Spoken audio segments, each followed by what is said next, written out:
In Part 1 of the Discourse tutorial, you learned what discourse groups are, how one person belongs to many discourse groups, and that discourse groups can be considered privileged or dominant. In this tutorial, we will discuss how students' funds of knowledge help them make meaning of and produce oral and written texts. Also, how these funds of knowledge shape students' discourses, what Guy refers to as ways of knowing, reading, writing, and talking. This will be referred to as the student's first space. The discourse of school and the different content areas will be considered the second space for the students. We know that students and teachers bring many different funds of knowledge and discourses to the classroom setting. There can often be competing discourses and knowledge bases for those students whose background knowledge and experiences are different from their teachers and peers. Students engage in a variety of literacy practices as they navigate their first space, their home, community, and peer networks. Integrating these practices from their first space in the context of their second space, or the discourses found in school, work, or church, creates a third space, or a new discourse, a new space of knowledge.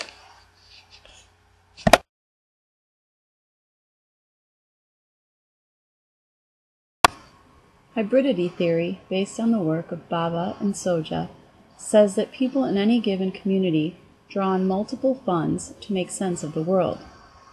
Hybridity theory also examines how being in between several different funds of knowledge can be productive and constraining in terms of one's literate, social, and cultural practices, and ultimately one's identity development.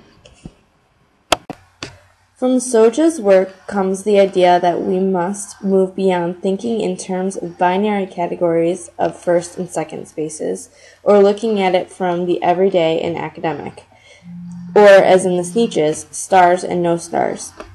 Instead, we need to draw selectively and strategically from the two opposing categories to open new alternatives. Views that seem oppositional can actually work together to create new knowledge and discourse. Baba defines the third space as produced in and through language as people challenge cultural authority and come together to create new meaning. He compares academic texts to colonizers. He states that they can limit some students' learning as they struggle to reconcile the different ways of knowing and competing discourses.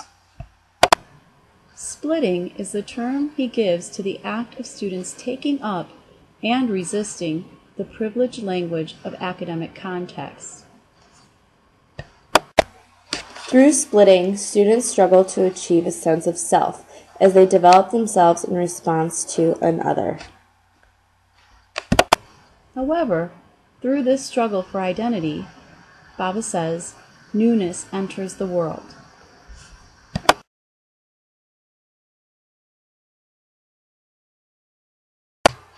Third space is seen as a bridge between community, home-based discourse and school-based discourse. This bridge provides a scaffold that can be used to move students to better honed academic or school knowledges.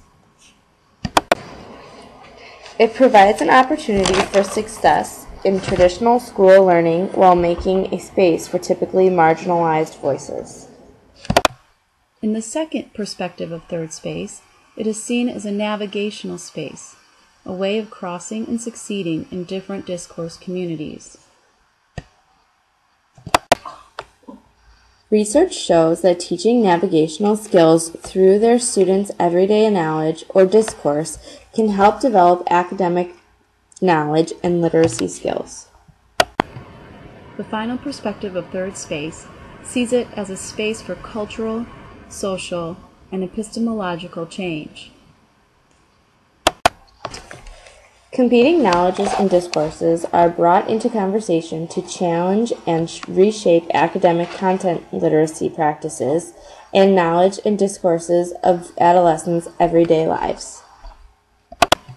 Studies show that in classrooms that engage in challenging the dominant discourse, students show gains in academic literacy skills because of the bridges built as students develop new knowledge.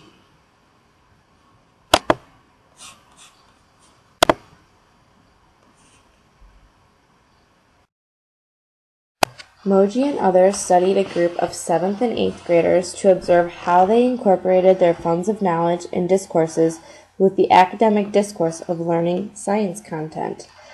From their work, they determined students' funds of knowledge come from the following areas: Family, which can include their work of their parents or the activities in their home. From their friends, from magazines, from TV and movies, and their music.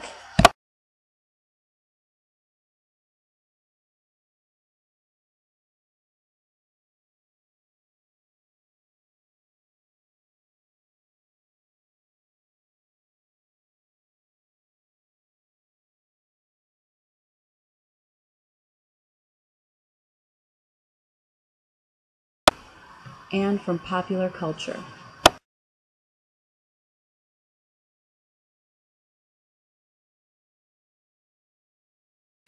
Students rarely volunteered everyday knowledge in the classroom setting.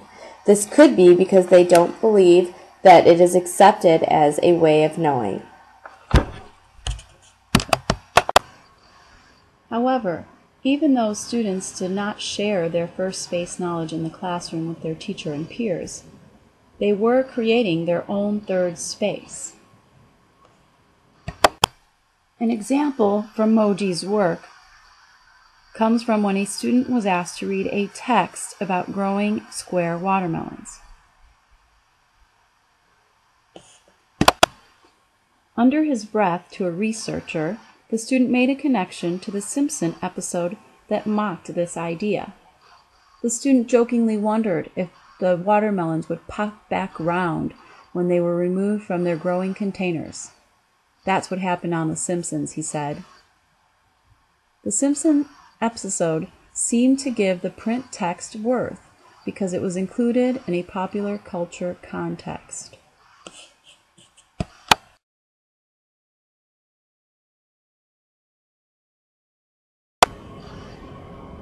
Although creating a third space in the classroom can be challenging for teachers, students already draw on multiple funds of knowledge. Adolescents are active creators of third space, of hybrid discourses in their everyday and school practices. The skills they use out of school when compared to those demanded in school are not vastly different. The difference is, or should be viewed, more as differences of what counts as knowledge. Students have not been given the opportunity to analyze how and why different communities develop conventions of knowledge and discourses.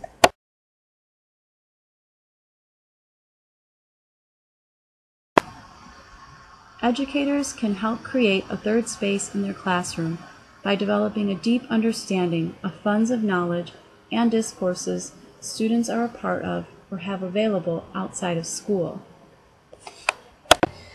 Teachers can make it clear that many different kinds of knowledge and discourses are welcome in the classroom space. Educators can develop reading and writing materials and activities to draw from adolescents' knowledges and discourses. Teachers can continue to examine and make evident the different funds of knowledge adolescents draw from. They can help students see how these funds of knowledge can help with texts they encounter at school. Educators can help create a shift in school policy. The focus should move from learning content information or routine literacy processes to helping students learn how to navigate and negotiate the oral and written texts of multiple discourses and knowledge communities. Educators can explore the potential value of integrating what adolescents and families know with the conventional knowledge and discourses of upper-level content and literacy as a means of producing new knowledge. Although it may seem that students' first space or discourse outside of school are in conflict with the discourses of the content areas, there is the potential of creating a powerful third space that can help make discourses and literacy learning in the disciplines more accessible to adolescents.